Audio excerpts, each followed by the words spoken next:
देखते हैं, या अपन ने यहाँ तक जो प्रदूषण पढ़े, अब देखेंगे कि जल का संरक्षण किस तरह किया जाता है और जल का प्रबंधन आवश्यकता क्यों है और कैसे प्रबंधन किया जाएगा, प्रबंधन करेंगे कैसे, उसका मैनेजमेंट करेंगे, जिस तरह से अपना जल आने वाली पीढ़ियों के लिए और अपन भी सही से उपयोग करें और जिससे अपना जीवन अपना स्वास्थ्य सही से बना रहे और अपन उसका सही से उपयोग कर सकें। देखेंगे आपने अनुभव किया होगा कि जल संसाधन की सीमित आपूर्ति, तेजी से बढ़ते हुए प्रदूषण, समय की मांग को देखते हुए जल संसाधनों का संरक्षण और प्रबंधन अपरिहार्य है।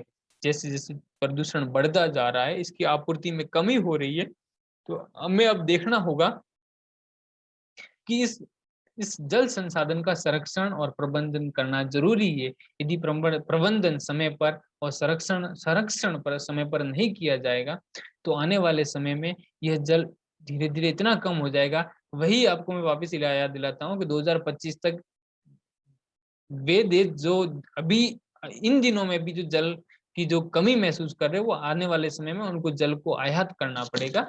तो ये स्थिति अपनी भी हो सकती है, इस तरह अपन दोहन करते रहे जिससे स्वास्थ्य, जीवन, खाद्यान्न सुरक्षा, आजीविका, उत्पादन एवं अनुक्रिया को सुनिश्चित किया जा सके एवं नैसर्गिक परिवर्तनों में एवं निम्नीकरण पर विकम लग सके।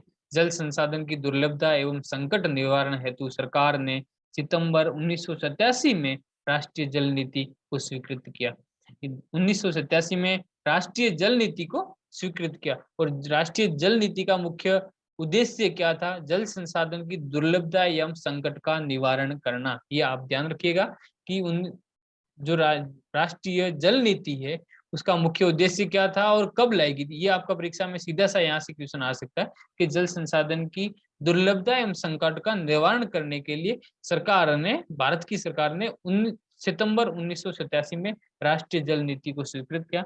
कालांतर में समय के उभरने के कारण इन्हें संशोधित कर राष्ट्रीय जल नीति 2002 के रूप में प्रस्तुत किया। इसके अंतर्गत सरकार ने जल संरक्षण हेतु सिद्धांतों को ध्यान में रखकर योजनाओं का निर्माण किया। उसी के साथ आप देखेंगे कि जल की उपलब्धता को बनाए रखना, जल को प्रदूषित होने से बचाना एवं प्रदूषित जल को स्वच्छ जल का पुनर्चक्रण या स्वच्छ प्रदूषित जल को वापस स्वच्छ जल में पुनर्चक्रण या पुनर्भरण करना। साथ ही साथ अपन देखेंगे कि जल को संरक्षण करने की क्या क्या विधियां हैं। तो भूमिगत जल का पुनः पूर्ति यानी कि पुनः भरण, जो जिस तरह से अपन अति दोहन कर जल यानी कि भूमिगत जल को अपन निकाल रहे हैं, वो आप देखेंगे कि जो भूमिगत जल है उसको वापस कैसे दोबारा भरना है, यानी वापस कैसे अपन उसको भर पाएंगे। पूर्व राष्ट्रपति डॉक्टर एपीजे अब्दुल कलाम ने जल मिशन के संदर्भ में भूमि जल या जल पुनः पूर्ति पर बल दिया और जिससे खेतों, गांवों, शहरों एवं उद्योगों को प्राप्त जल मिल सके और इसके लिए वृक्षारोपण, जैविक कंपोस्ट खाद एवं उपयोग एवं वेटलैंड का संरक्षण, वर्षा जल एवं जलमल शोधन एवं पुनर्चक्रण जैसे क्रियाकलाप को उपयोग हो सके। दूसरा इसी की जो विधि है या तकनीक है, ये आप इसको आप थोड़ा ध्यान से समझिएगा क्योंकि यही जल संरक्षण की विधियां हैं, आगे आपके क्वेश्चन में भी दे रखा है। तो आप आगे देखोगे जैसे कि दूसरी इसकी विधि है जल संभर प्रबंधन। ये जल प्रवाह एवं जल जमाव को उपयोग कर उद्योग एवं कृषि वानिकी, जल कृषि, कृषि उत्पादन को बढ़ाया जा सके और इससे पेयजल आपूर्ति भी की जा सकती है।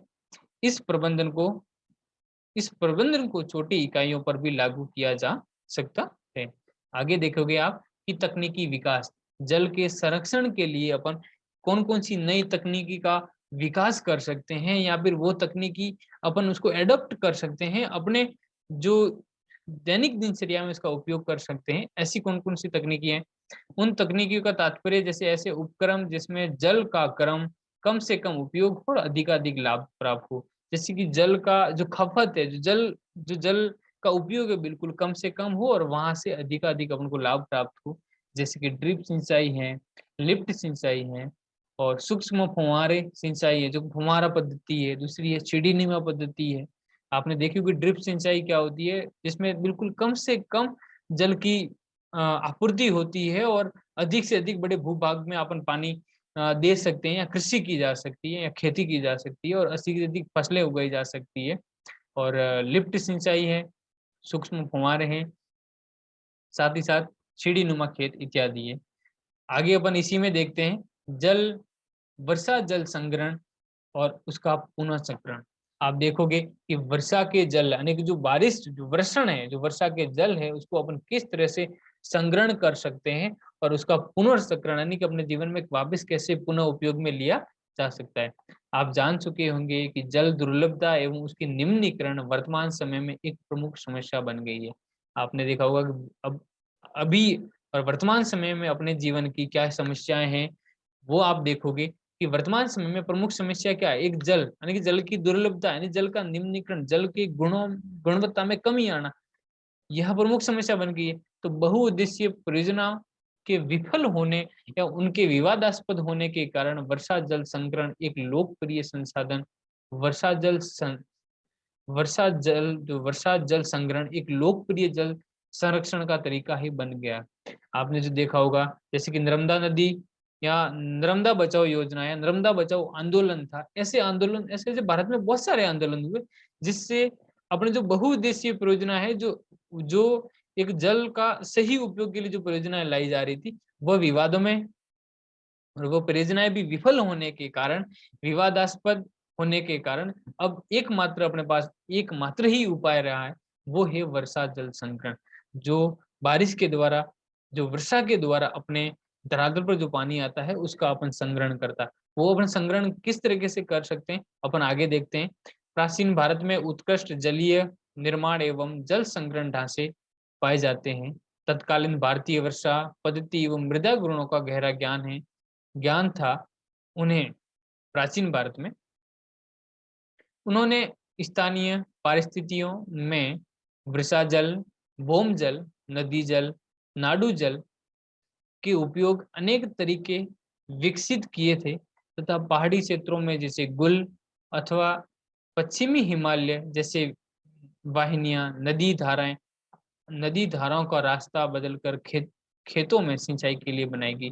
जो पश्चिमी हिमालय से जो नदियां निकलती थी, जो छोटी छोटी वाहिनियां निकलती थी, जो सरिताएं निकलती थी, उन्हें उनका रास्ता बदल करके, उनको नया रास्ता देकर, इन्हें उसको नहर बना करके, जो नहर का कंसेप्ट है, जो नहर जो अभी जो नहरें देख रहे हैं, वो प्राचीन समय में भी नहरें हुआ करती थी। और जो नदियों का रास्ता बदल करके वो खेतों तक लेके जाया करते थे वे लोग, और उसके बाद में उसी पानी से वे लोग खेती करते थे। पश्चिमी पश्चिमी भारत खासकर राजस्थान में पेयजल हेतु वर्षा जल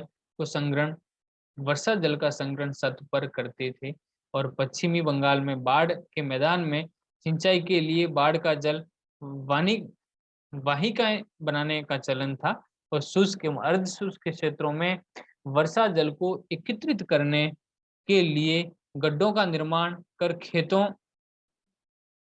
खेती की जा सके। और राजस्थान के जैसलमेर में खडीन, तो जो एक खडीन एक वह है जहाँ पर एक छोटा सा तालाब होता है, और जो वर्षा का पानी यानी कि जो बारिश का पानी होता है वो उसमें एकत्रित होता है, और जो बारिश जाने के बाद में उस पानी से आसपास का जो इलाका होता है, उस आसपास के इलाके में कृषि की जाती है, और उसी पानी से उनको सिंचित की जाती है। उसी फसल को पानी देने के लिए वही जो खडीन है, और खडीन का पानी वहां पर काम में आता है। अन्य क्षेत्रों में जैसे कि जौहड़ है, उस खडीन का नाम ही है, वही है खडीन, जो उसी जल भराव क्षेत्र को खडीन के नाम से पुकारा जाता है। राजस्थान के बिरानो, फलोदी और बाड़मेर जैसे शुष्क क्षेत्रों में पेयजल संचय एवं भूमिगत में टैंक का निर्माण किया जाता है, जिसे हम टांका कहते हैं। और टांका क्या होता है, ये आप देखेंगे, आप इसे आप टांका कहते हैं। टांका का मतलब एक घर के आगे एक भूमि के अंदर एक बहुत बड़ा गड्ढा बनाया जाता है, उसको सीमेंट से पक्का किया जाता है, और फिर जो बारिश का पानी आता है वो अपने जो छत है, और जो छत से जो पानी आता है उस पाइप के माध्यम से जोड़ करके इस पानी में यहाँ पर लाया, इस कुएं में, इस टांके में लाया जाता है। और ये वर्ष भर इसका उपयोग पानी पीने में और अपने दैनिक दिनचर्या में ये उपयोग किया जाता है। प्राय आंगन में हुआ करता है ये टांका, प्राय आंगन में भी हुआ करता है और थोड़ा खेत से दूर भी हुआ करता है। जिससे सतह पर संग्रहित जल पाइप द्वारा जोड़ दिया जाता है। इस कार्यक्रम को राजस्थान की एनजीओ तरुण भारत संघ पिछले कई वर्षों से कार्य कर रही है और मेघालय शिलोंग में शत वर्षा जल संग्रहण आज भी परंपरागत रूप से प्रचलित है और सर्वाधिक वर्षा होती है। आप देखेंगे फिर आप ही का बिहार की जो सोन नदी परियोजना है, ये आपका अगला जो अध्याय है, यहाँ पर अगला जो टॉपिक है, अगला जो कंसेप्ट है, ये अपन देखेंगे सोन नदी परियोजना है और इसका एक अध्ययन। स्वतंत्र स्वतंत्रता उपरांत भारत में आर्थिक, सामाजिक और व्यापारिक सहित समग्र विकास के उद्देश्य से जल संसाधन के उपयोग हेतु योजनाएं तैयार की गई।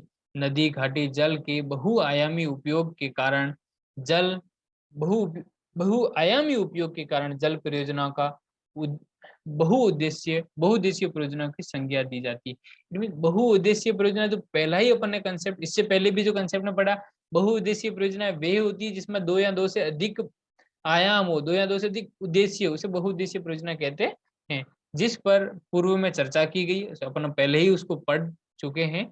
नर्मदा घाटी अपने देखे होंगे परियोजना, जिसमें भाखड़ा नांगल को भी देखा, और साथ ही साथ बिहार में भी इन उद्देश्यों को ध्यान में रखकर परियोजनाएं बनाएगी, जिसमें प्रमुख परियोजनाएं हैं सोन नदी, सोन परियोजनाएं, गंडक परियोजनाएं और कोची परियोजनाएं। जैसे कि आप देखेंगे ये बिहार का मैप है और आपकी सोन नदी यहाँ पे चलती है, ठीक है, और ये सोन नदी है। सोन नदी परियोजना बिहार के सबसे प्राचीन परियोजना के साथ साथ यह पहली परियोजना है। बिहार की प्राचीन परियोजनाओं के साथ साथ ये बिहार की पहली परियोजना है। ब्रिटिश सरकार यानी कि अंग्रेजों के समय में सिंचित भूमि में वृद्धि कर अधिकाधिक फसल उत्पादन की दृष्टि से इस परियोजना का विकास 1877 ईस्वी में किया गया था और इसमें देहरी के समीप पूर्व से पश्चिम दिशा में नहरें निकाली गई और इसकी कुल लंबाई 130 किलोमीटर थी। पूर्व में नहरों से पटना, गया तथा औरंगाबाद जिले की लगभग 3 लाख हेक्टेयर भूमि सिंचित होती है और इस नहर की पश्चिमी शाखा से 3 उप शाखाओं का निर्माण हुआ और पहली शाखा भोजपुर, दूसरी शाखा बक्सर, तीसरी बक्सर जिले को भी सिंचित करती है और तीसरी शाखा का प्रभाव सोचा क्षेत्र में है और इस प्रकार की शाखाएं रोहतक, बक्सर, भोजपुर 3 जिलों को प्रभावित करती हैं और सुविकसित रूप से इन नहरों का 3 हेक्टेयर भूमि को सिंचित करती है। 1968 ईस्वी में इस परियोजना की डेहरी से 10 किलोमीटर दूर स्थित इंद्रपुर नामक स्थान पर बांध लगाकर बहुउद्देशीय परियोजना का रूप देने का प्रयास किया है और इससे पुराने नहरों एवं जल का विराज यानी पुनः पूर्ति एवं नहरी विस्तारीकरण, सुदृढ़ीकरण हुआ।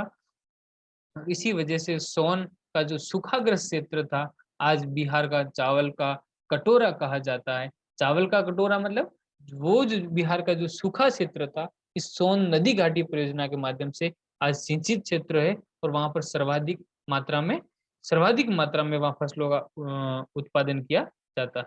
अपन आगे देखेंगे इसी परियोजना के अंतर्गत जल विद्युत उत्पादन हेतु शक्ति ग्रह भी स्थापित हुए। पश्चिमी नहर पर डेहरी के समीप शक्ति ग्रह स्थापित की गई, यानी बहुउद्देशीय है। तो एक तो नहरों के माध्यम से पहला उद्देश्य, दूसरा उद्देश्य उसका ये हुआ कि विद्युत का उत्पादन करना और विद्युत के उत्पादन के लिए डेहरी के समीप एक शक्ति ग्रह स्थापित किया गया और जिसमें 6.6 मेगावाट ऊर्जा प्राप्त होती है और इस ऊर्जा का उपयोग डायमिया नगर का एक बड़े औद्योगिक प्रतिष्ठान के रूप में उभर रहा है और इसके अतिरिक्त पूर्वी मेहर शाखा पर बारुण नामक स्थल पर एक शक्ति ग्रह लगाया गया जहां पर 3.3 मेगावाट विद्युत उत्पादन किया जा रहा है और इस परियोजना के नहरों का पुनर्गरण हो रहा है। सोन नदी की सहायक रिहन नदी के जल का उपयोग उत्तर प्रदेश सरकार करती है और जिससे जो जिस स्रोत को जल की कमी झेलनी पड़ती है, जैसे इस परियोजना में जल की कमी झेलनी पड़ रही है और बिहार सरकार उत्तर प्रदेश की सरकार से वार्ता के माध्यम से सार्थक और समाधान के लिए पहल कर रही है। इसके अतिरिक्त बिहार राज्य के अंतर्गत कई नदी घाटी परियोजना प्रस्तावित हैं, जिसके अंतर्गत विकास की आवश्यकता है, जिसमें दुर्गावती जलाशय परियोजना, ऊपरी कीकल जलाशय परियोजना और बागमती परियोजना और बनार जलाशय परियोजना। इसके आगे अपन देखेंगे। अब आपका बच्चों ये आपका जो जल संसाधन है वो टॉपिक यहाँ कंप्लीट होता है। अब आगे अपन इसके कुछ वस्तुनिष्ठ मतलब प्रश्नों उत्तर दिए गए और उसको भी अपन साथ साथ में डिस्कस कर लेते हैं। वृहत क्षेत्र में जल की उपस्थिति के कारण पृथ्वी को कहा जाता है, यानी कि इस क्वेश्चन का मतलब है यानी कि पृथ्वी के वृहत क्षेत्र में जल की उपस्थिति के कारण जल को क्या कहा जाता है। याद कीजिए, सबसे स्टार्टिंग में इस लेसन के स्टार्टिंग में ही आपको बताया था कि जल पृथ्वी को नीलाग्र क्यों कहा जाता है। नीलाग्र इसलिए कहा जाता है कि पृथ्वी पर सर्वाधिक मात्रा में जल है, यानी कि अपने सौर मंडल के 8 ग्रहों में से एक ही ग्रह है जिसपे सर्वाधिक पानी है, वो पृथ्वी है, और एकमात्र ही ग्रह है जिस पर पानी है। दूसरा है, कुल जल का कितना प्रतिशत महासागरों में निहित है। ये बताइए आप कि कुल जल का कितना प्रतिशत भाग महासागरों में निहित है। मैंने कहा था जो पृथ्वी पर जितना भी जल पाया जाता है उसका 96.6% जल है जो महासागरों में पाया जाता है। उसके अलावा 2% जल जो शुद्ध जल है वो धरती के सतह पर पाया जाता है। देश के बांधों को किसने भारत का मंदिर कहा है। आप देखेंगे कि जो देश के जो बांध है, जो बहुउद्देशीय जो परियोजना है, उसको किसने भारत का मंदिर कहा है। आपने बहुउद्देशीय परियोजना पढ़ा था और बहुउद्देशीय परियोजना के अंदर ही पंडित जवाहरलाल नेहरू का भी जिक्र आया था। उसमें पढ़ा था पंडित जवाहरलाल नेहरू ने बहुउद्देशीय परियोजना को, भारत के बांधों को भारत का मंदिर का। और क्यों कहा है मंदिर, क्योंकि भारत की आर्थिक स्थिति को सुधारने में काम आते हैं और साथ ही साथ मानवीय जीवन के स्तर को सुधारने में काम आते हैं। प्राणियों के शरीर में कितना प्रतिशत जल की मात्रा निहित होती है। अगला क्वेश्चन, चौथा क्वेश्चन फोर्थ यह है कि प्राणियों यानी कि अपने शरीर में कितना प्रतिशत जल की मात्रा निहित होती है। तो अपने शरीर में 60 से 65% जल की मात्रा निहित होती है। अगले वाला फिफ्थ क्वेश्चन है, बिहार की अति जल दोहन से किस तत्व का संकेंद्रण बढ़ा है। याद करिए आप, वही जो बिहार और पश्चिम बंगाल में अति जल के दोहन से किस तत्व का संकेंद्रण बढ़ा है, और साथ ही साथ महाराष्ट्र और राजस्थान में भी किस तत्व का संकेंद्रण बढ़ा है वो आप देखेंगे। इसमें आर्सेनिक है। आर्सेनिक को हिंदी में सांख्यिक कहते हैं और ये सांख्यिक का सर्वाधिक, जो कि जिससे सर्वाधिक रूप से जल प्रदूषित होता है, ये आर्सेनिक है। इसके अंदर इसका अंत आर्सेनिक होगा। और इसी के आगे अपन देखेंगे कि लघु उत्तरीय, जिसका आपको आंसर है, जिसका आपको उत्तर है कम से कम 5 लाइन में देना है, 50 शब्दों में देना है। तो बहुउद्देशीय परियोजना से आप क्या समझते हैं। बहुउद्देशीय परियोजना वे परियोजनाएं जिनका उद्देश्य 2 या 2 से अधिक उद्देश्यों को साधना है। वे परियोजना जिनका 2 या 2 से अधिक उद्देश्य हो, जैसे कि बहुउद्देशीय परियोजना, जैसे कि एक बांध परियोजना, नदी घाटी परियोजना ले लो, उसका उद्देश्य क्या होगा। आप उदाहरण में दे सकते हैं इसी में कि कृषि के लिए जल और नहरों का निर्माण करना, साथ ही साथ नहरों द्वारा खेतों तक पानी पहुंचाना, साथ ही साथ उसी में अब विद्युत का उत्पादन करना, उसी में आप नहरों के माध्यम से एक आप जल संसाधन का उपयोग कर सकते हो, एक जल मार्ग का उपयोग कर सकते हो, जिसमें एक जगह से दूसरी जगह नावों या बोटों के माध्यम से जाया जा सकता है। यातायात उपयोग भी कर सकते हैं। जल संसाधन से आप क्या समझते हैं लिखिए, और जल संसाधन के क्या उपयोग हैं वो लिखिए। इट मीन जल का क्या क्या अपने मानव जीवन में क्या क्या उपयोग आते हैं वो आपको लिखना है। जल अपने दैनिक दिनचर्या में किस तरह उपयोग आता है, अपन क्या क्या उपयोग करते हैं। आप 1 से 50 शब्दों में इसका आंसर बिल्कुल इजीली लिख सकते हैं। पहला आप लिख सकते हो किसान मतलब कृषि के लिए जल का उपयोग किया जाता है, अपने दैनिक जीवन में होता है, उद्योगों में उपयोग किया जाता है। उसी के साथ-साथ आप कई तरह के इसका आंसर दे सकते हैं। अंतर्राज्यीय जल विवाद क्या होता है? यानी कि अंतर्राज्यीय जल यानी कि विवाद यानी कि झगड़ा। विवाद यानी कि वह अ, जल विवाद यानी कि 2 राज्यों के बीच में जल को लेकर विवाद है, उसे जलीय विवाद कहते हैं। जैसे कि कावेरी जल विवाद है, नर्मदा जैसे कि जल विवाद था। इस तरह से आप जल विवाद को भी लिख सकते हैं। इसके आगे है जल संकट क्या है? वही कि जल का अधिक दोहन करने से अब जल का किस प्रकार यानी कि जल हमारे सामने अब वर्तमान समय में अपन देखते हैं कि किस तरह के जल का संकट अपन देख रहे हैं या किस तरह का जलीय संकट झेल रहे हैं। भारत को भारत की नदियों को प्रदूषण करने के प्रदूषण के कारण को वर्णित कीजिए। यानी कि नदियों के प्रदूषण, नदियों में किस-किस प्रकार का प्रदूषण होता है, नदियों के प्रदूषण के कारण बताइए। पहला कारण आप लिखिएगा कि उद्योगों द्वारा जो अपशिष्ट पदार्थ होते हैं वो नदियों में फेंक दिए जाते हैं। जो कूड़ा कचरा होता है वो नदियों के मार्गों में डाल दिया जाता है। दूसरी ओर जो किसानों जो कृषि में जो कीटनाशक दवाइयाँ यूज़ की जाती है, उपयोग में की जाती है, उसके माध्यम से जल प्रदूषण होता है और वे सब नदियों में आता है। इस तरह से आप इसका उपयोग लिखेंगे। आगे कुछ क्वेश्चन और रहे हैं जो दीर्घकालीन है, मतलब दीर्घ उत्तरीय है, जिसका आपको उत्तर कम से कम 100 शब्दों में देना है। 100 शब्दों मतलब कम से कम 20 लाइनें भरनी है आपको। 20 लाइनों में आपका इसका उत्तर देना है। जल संरक्षण से आप क्या समझते हैं? इसके क्या-क्या उपाय है? जल को किस तरह से अपन संरक्षित कर सकते हैं? किस तरह से सुरक्षित कर सकते हैं? किस तरह इसका मैनेजमेंट कर सकते हैं? ये आप देखिएगा। पिछले वाले अपन जैसे आगे डिस्कस कर चुके हैं, उसके साथ ही आपको पढ़ना है और इसके क्या-क्या उपाय हैं। साथ ही साथ दूसरा क्वेश्चन है, वर्षा जल की मानव जीवन में क्या भूमिका है? और इसके संग्रहण और पुनः भरण की विधियों का उल्लेख कीजिए। वही 3 विधियाँ दी हुई थी, उन तीनों विधियों का आपका उपयोग करना है। साथ ही साथ ये उसकी भूमिका लिखनी है, मानव जीवन में वर्षा के जल का क्या उपयोग है? आपने देखा होगा जो जो जल चक्रण है, जो जल का चक्र है, जो पुनर्भरण चक्र है, जो जो वर्षा के द्वारा सतह पर पानी आता है और पानी से वापिस वही पानी जो नदियों द्वारा वापस समुद्र में जाता है, जो महासागरों में जाता है और महासागरों से वापस वाष्पीकरण होकर बादलों से पानी वापस धरातल पर आता है। और मानव जीवन में इसका क्या उपयोग है? अपन आज से जिस जिस समय जो कुओं और नदियों कुओं का जो नल कूपों वगैरह वगैरह अपन मानव उससे बहुत परिचित ही नहीं था। उस समय वर्षा जल ही एकमात्र उपाय था जिसके जो वर्षा जल के ऊपर ही मानव मुख्यतः निर्भर रहता था। तो आप इसका आंसर भी लिखेंगे कि किस तरह ये उपयोग में आता है।